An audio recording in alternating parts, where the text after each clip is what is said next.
तब्दील कर देता है। जितनी जल्दी हो इससे जान छुड़वा ली जाए। ये आज की औरत को हुर्रियत, आजादी, मुसावात, हुकूक के नाम पे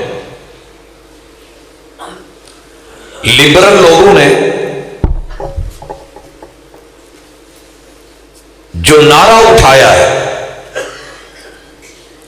घरों का कातिल, इज्जतों का कातिल, रिश्तों का कातिल, और इससे बड़ा अफसोस यह कि औरत को इतराक नहीं है।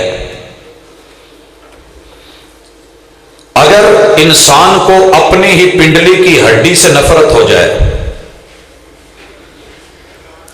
वजूद को पांव से नफरत हो जाए, तो बोझ कौन उठाएगा? और अगर पत्तियां अपने फूल की उस जगह से जहां जुड़ी हुई हैं नफरत